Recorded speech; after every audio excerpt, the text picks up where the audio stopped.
नमस्कार किसान भाइयों, मैं आभा सोनी आज एक बार फिर से हाजिर हूँ एक नई जानकारी के साथ। आज हमारे साथ हमारे स्टूडियो में मौजूद हैं कृषि विभाग के सेवानिवृत्त सहायक निदेशक डॉक्टर मदन लाल जोशी जी, जो हमें बताने जा रहे हैं आज पानी की जांच के बारे में कि फसलों के लिए आपको पानी की जांच किस तरह से करवानी चाहिए, ट्यूबवेल के जो पानी होता है उसका सैंपल किस तरह से लेना चाहिए, उसके बारे में और ढेरों सारी जानकारी देंगे। तो सर, सबसे पहले आपको बहुत बहुत स्वागत है हमारे प्रोग्राम में।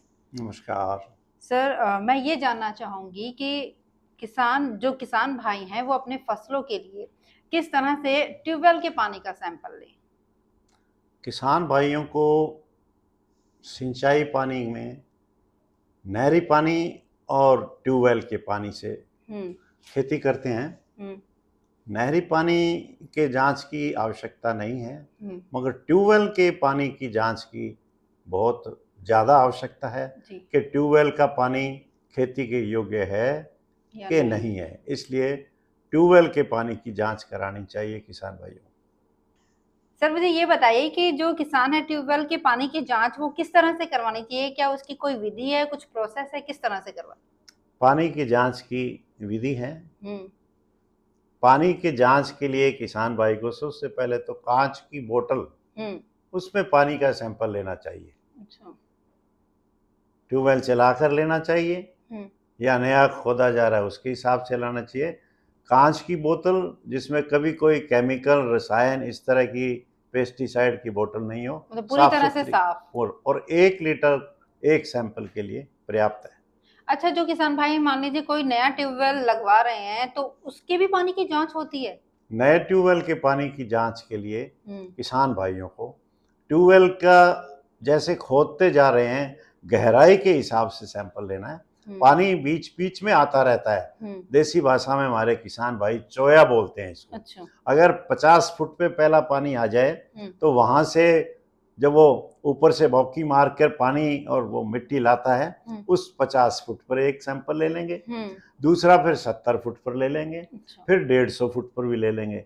अगर उनको लगे कि पानी प्रॉपर आ गया है तो नीचे जाएं, नहीं तो इस तरह से 3 सैंपल हो जाएंगे और इन 3 सैंपल को फिर वो पानी जांच प्रयोगशाला में भिजवा सकते हैं। अलग अलग सैंपल को भिजवाना अलग है? अलग अलग। अच्छा, इसमें कोई मिक्स करने का प्रोसेस नहीं है कि मिक्स नहीं करना, आपको अलग अलग भेजना है। 3 सैंपल 50, 70, 150 फुट, 3 बोतल, 1 लीटर की कांच की बोतल। अच्छा, हमें पानी की जांच करवाना जरूरी क्यों है? पानी के अंदर भी उसी तरह के गुण आते हैं जैसे मिट्टी में आते हैं। पानी का पीएच होता है, पानी की ईसी होती है, पानी क्षारीय होता है। इस तरह पानी जो फसलों के लिए लाभदायक है वो पानी हमारी 7.5 से लेके 8 पीएच का है। अच्छा। अगर वो पीएच ज़्यादा आई तो पानी नुकसान करेगा। ईसी 1 तक अलाउड है। ये पीएच और ईसी पानी के मिट्टी के एक पैरामीटर है जिनके आधार पर जांच का पानी और मिट्टी का एक आधार बनता है। तो इस तरह से पानी की जांच कराने पर उसका पीएच और उसकी ईसी का पता लग जाता है कि ये पानी फसल के लिए योग्य है कि नहीं है। अच्छा, इसका भी कुछ समय निर्धारित होता है कि इस फसल के लिए भी आप एक फसल किए हमने तब हम पानी की जांच करवाएं या दूसरी फसल किए तो पानी की जांच करवाएं, ऐसा कुछ है? ऐसा नहीं है। एक बार, तो बस एक बार जब आपने ट्यूबवेल लगवाया तो आप पानी की जांच करवा लो। ये तो हो गया ट्यूबवेल लगाने का। अब दूसरा ट्यूबवेल लगा हुआ, जो पहले से लगा हुआ है। पहले लगा, क्योंकि पानी जब ट्यूबवेल लगाया था जब जांच की होगी, मगर वो पानी को नीचे जमीन में से बार बार उपयोग करते हुए 5-4 साल में उस पानी का फिर प्रॉपर्टी बदल जाती है। अच्छा। उसका पैरामीटर फिर चेंज हो जाते हैं। इसलिए जो पूर्व में लगा हुआ ट्यूबवेल है उसके घंटों के आधार पर कितने घंटे चला उसके सैंपल लेने आपको। तो पहला सैंपल आपको 1 घंटे बाद लेना है। अच्छा। 1 घंटे बाद पानी उसी बोतल में, साफ सुथरी कांच की बोतल में 1 लीटर की, पहले आप 1 घंटे में ले लीजिएगा। फिर आप ट्यूबवेल चलते चलते 3 घंटे हो जाए जब लीजिएगा, फिर 6 घंटे।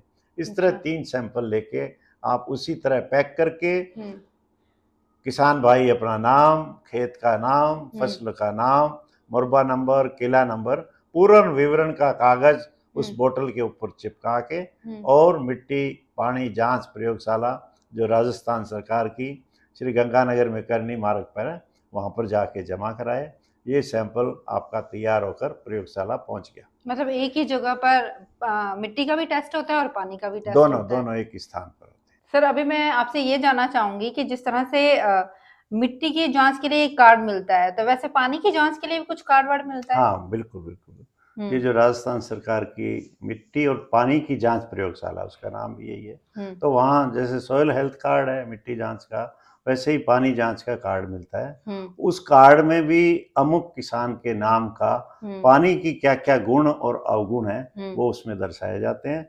और उसके बाद में वो हमारा जो केमिस्ट है, जहाँ वहाँ पे रिसर्च का साइंटिस्ट है, वो एक सिफारिश भी देता है कि ये पानी खेती के योग्य है या नहीं है। ये कमेंट लग के सिफारिश आपके पास मतलब जिस तरह से हमारी ब्लड रिपोर्ट आती है उसके अंदर ये पीएच होता है, ये होता है, हीमोग्लोबिन है, इस तरह से उसके अंदर भी होता है। बिल्कुल। और किसान को चाहे पानी की जांच कराओ चाहे मिट्टी की जांच कराओ, जब इतना महत्वपूर्ण काम कराता है तो उसको एक बार मिट्टी पानी जांच की प्रयोगशाला में जाकर अपनी रिपोर्ट लेने के साथ साथ में वहाँ से तकनीकी जानकारी और इसके अतिरिक्त कुछ जानकारियां हैं वो वहाँ पर केमिस्ट देते हैं। अन्यथा रिपोर्ट्स तो दोनों ही आपके जो एड्रेस है उस पर घर पे भी आ सकती है। और एक बार अवश्य जाकर अपनी सारी के सारी पानी की मिट्टी की जांच का पूरा विवरण व्यक्तिगत लेकर आएगा तो और ज्यादा लाभ होगा। मतलब उसकी फसलों के लिए और अधिक जानकारी उसे मिल पाएगी। बिल्कुल बिल्कुल। सर एक क्वेश्चन और जानना चाहूंगी कि जैसे हमने पानी का सैंपल लिया है तो उसका कुछ टाइम फिक्स है कि इतनी देर के अंदर पानी का सैंपल आपको प्रयोगशाला में पहुंचाना है या फिर ये कभी भी ले जाके दे सकते हैं? पानी के सैंपल आपने ट्यूबवेल चलते हुए में लिए या ट्यूबवेल नए खोदते हुए में लिए, कांच की बोतल में पानी के सैंपल भरे। इसकी कोई ऐसी हार्ड एंड फास्ट कोई ऐसा नियम नहीं है कि कितने टाइम बाद दिया जाए। आप अपनी सुविधा अनुसार 1-2 दिन में इसको प्रयोगशाला में नजदीक से नजदीक पहुंचाने का प्रयास करें। ठीक है, धन्यवाद सर, आपने इतनी अच्छी जानकारी हमारे किसान भाइयों को दी। हम आशा करते हैं कि आप हमारे जो नया एपिसोड आएगा उसके अंदर एक नई जानकारी के साथ हमारे किसान भाइयों के सामने उपस्थित होंगे। धन्यवाद सर। बहुत बहुत धन्यवाद।